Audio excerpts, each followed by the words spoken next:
reaching out. We can't side with that view of the world. How the Harris campaign is battling for rural votes. Our DC bureau is live. Now in effect. Some Christian organization came and helped us sign a petition expressing we are opposed to this law. A new Florida law having to do with homelessness and public property. From sunshine to superstorms. Areas was not prepared for it. A former Florida editor's newest job takes him to the eye of Hurricane Helene. And just like that viral song, a baby shark was spotted swimming in Florida waters, but not in its typical surroundings. I'm Valentina Gaspari, reporting live from North Miami with these stories and more coming up on Newsbreak. Hello, South Florida. I'm Benjamin Cure. And I'm Dylan Pazay. Today is Friday, October 4th, 2024. Live from the Lee Caplin School of Journalism and Media in North Miami, this is Caplin News. Presidential candidates look for new supporters as the race enters its final month. Donald Trump and Kamala Harris are vying for votes from areas candidates usually concede to the other party. DC Bureau reporter Grecia Pacheco is live in Washington, D.C. with news of a push from the Harris campaign to reach rural voters. Grecia, what are you hearing on the ground? The rural community is often seen as a Republican stronghold. This loyalty has been hard to beat by Democrats. Now they're trying to connect with this segment of voters that have been out of their focus for a while now. This past spring, a poll from the Rural Democracy Initiative showed that Biden was 26 points behind Trump among rural voters. However, after Harris took over, recent polls show that she's only behind Trump by 18 points, an 8-point improvement. Political science professor Sean Evans at Union University in Tennessee explained why the majority of this group of voters continue more aligned with the Republican Party. You see the Democratic Party getting most of votes from the urban areas. Sometimes difficult for rural voters to believe that someone who has spent very little time in urban areas truly understands them. Patrick Murray is director of the Monmouth University Polling Institute in New Jersey and tells Caplin News what may change a rural area from red to blue. What we saw particularly in these competitive areas that have gone from red to blue are these highly educated suburban areas. Basically, Donald Trump's president said, "You got to pick a side." And I said, "Well, we can't side." Particularly women said, "We can't side with that view of the world." Democrats are looking for strategies to gain the support of the rural group that stick with Trump.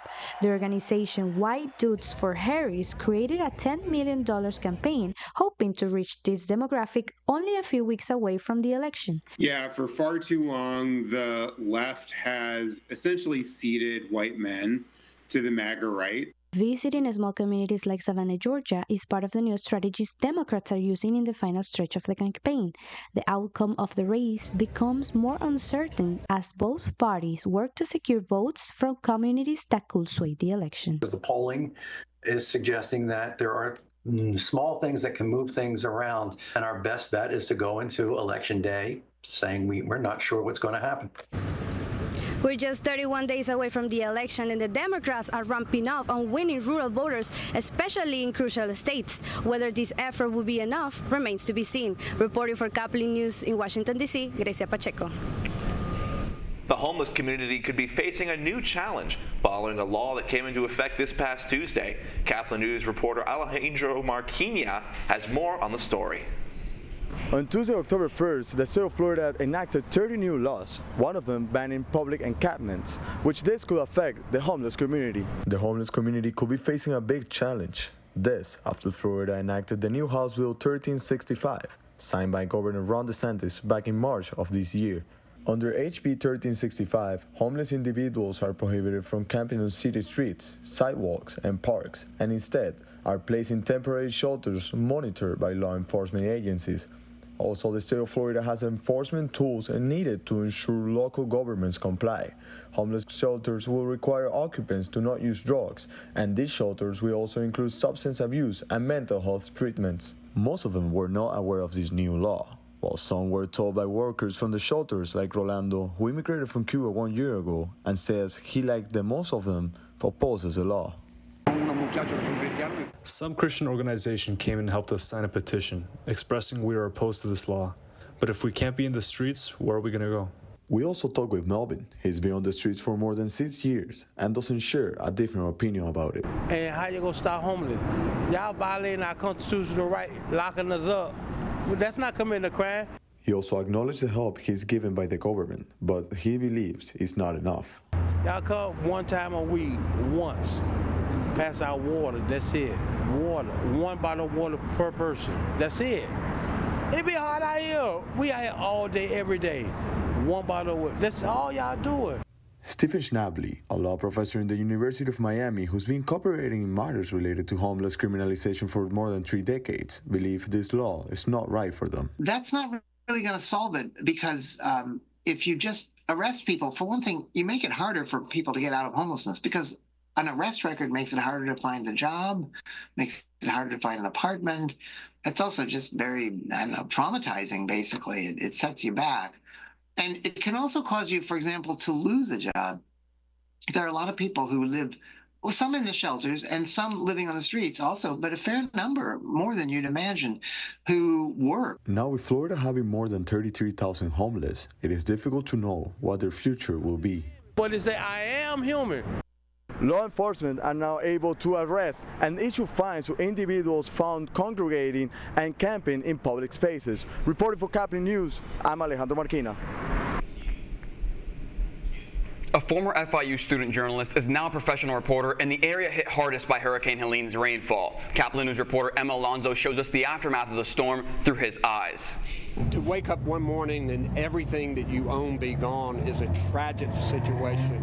Just last week, Hurricane Helene made landfall as a Category 4 hurricane, damaging homes, flooding highways, and even wiping out communities.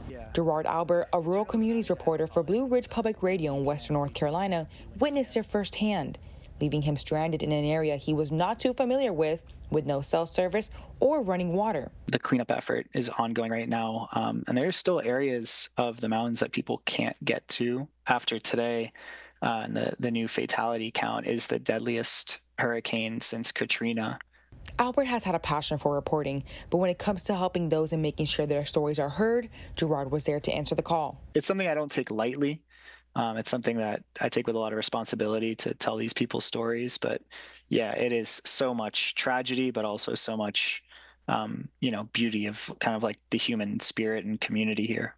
The aftermath from Hurricane Helene stands with a death toll currently surpassing 200 lives, leaving those in North Carolina with no running water and cell service since the storm's first impact. However, local and state authorities are working their best in helping those that are in need. It breaks my heart that we couldn't do everything all at once, but we have been working hard to make sure we can serve our community and serve our community well. Gerard believes, however, that more could have been and more could still be done for those that are in communities that feel like they're voiceless in comparison to the bigger cities. When you take a step back, this area was not prepared for it. It doesn't have the infrastructure to be prepared for it. It does just feel like the whole area from elected officials down was caught so flat-footed. I mean, you had counties out here that issued mandatory evacuation notices at 8 p.m. on the night before the storm. Gerard is continuing his Hurricane Helene coverage today as rescue and recovery efforts are still underway. You can catch his coverage on Blue Ridge Public Radio. I'm Emma Alonso, reporting for Caplin News. A video has gone viral of a baby bull shark swimming in a lake. How weird is that? It's super weird. Caplin's Valentina Gaspari joins us live from our Biscayne Bay campus with more on why that baby shark was not in coastal waters. Valentina, what's going on over there? Yeah, Ben and Dylan, definitely a shark surprise to see that little fella just swimming around in that lake. And what's even more concerning is that lake belongs to a park where families take their kids to. Now experts are thinking Hurricane Helene is to blame. A baby shark at Lakes Park.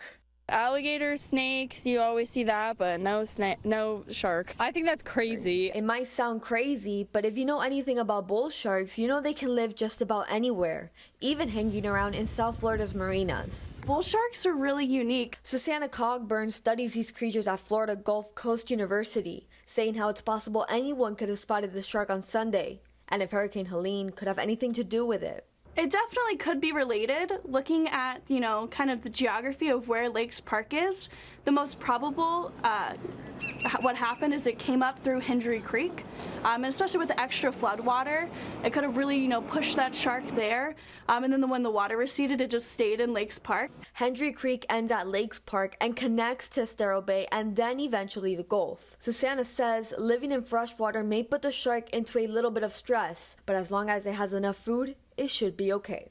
Which, as the only shark in the lake, it seems like they should have an ample amount of food to feed on. Bull sharks can live in saltwater conditions like this bay behind me, but also freshwater environments like that lake. Now, the Florida Fish and Wildlife Conservation hasn't spoken out about that baby bull shark yet, but like Susanna said, as long as there's food, that shark will be just fine. We're live in North Miami. I'm Valentina Gaspari, Caplin News. President Biden visits Keaton Beach in Tallahassee, Florida, alongside Republican Senator Rick Scott to survey the damage caused by Hurricane Helene. Helene made landfall in the early hours of September 27th, and as of now, more than 200 people are reported dead due to the storm's carnage.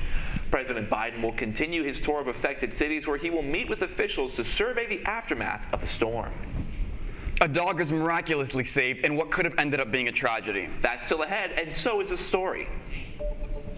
Robots don't pay taxes and they don't put food on your table, so it's very important to protect these jobs. The Port Workers Union reaches a deal after a 4-day-long strike that could have significantly impacted the economy. Newsbreak will be back in 2 minutes.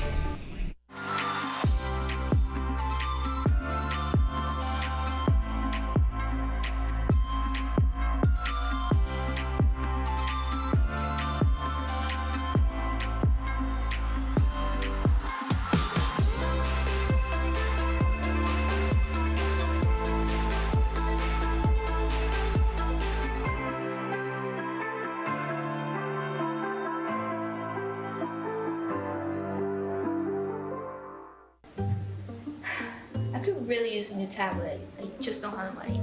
Let me ask you something. Do you have a Pell Grant? Yes? You do know you can get a free tablet, right? Did you say free? Yeah, free. It's simple. And the application is done in the store. I could really use a tablet. Go get one. Another satisfied customer. Stop by Pantotech in the Graham Center at FIU MMC today to speak with one of our associates to get your free tablet. Type 2 diabetes can have a big impact on your life. But how can it be prevented? Well, the first step is knowing if you have something called prediabetes.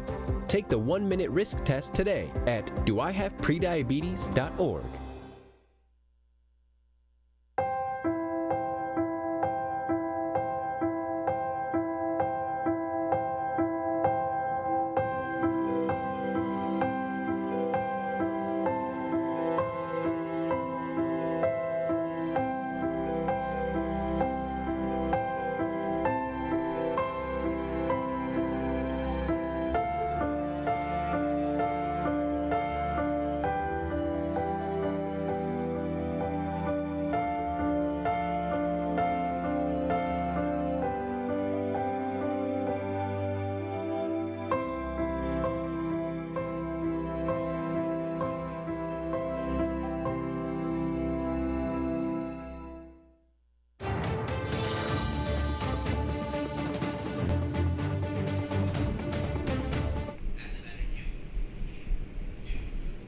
Back to work. Port workers and their union have come to an agreement to end their strike after less than a week of protest.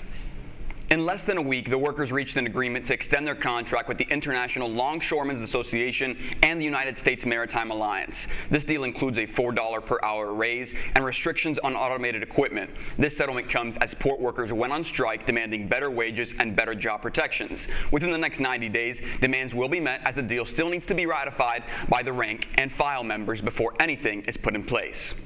It means that they can provide, put food on the table, pay their bills. They don't have to worry anymore, possibly losing their cars or their homes or anything like that. The workers will be able to return to work this Friday with the contract renewed and extended to January the 15th.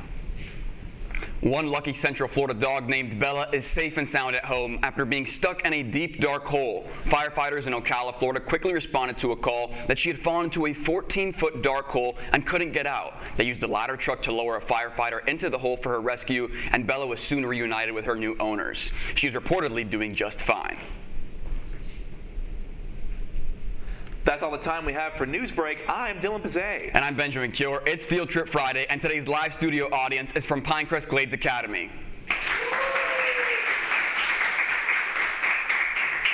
We thank you so much for joining us in studio this Friday, and thank you so much for joining us online. You can join us anytime for more news at caplinnews.fiu.edu.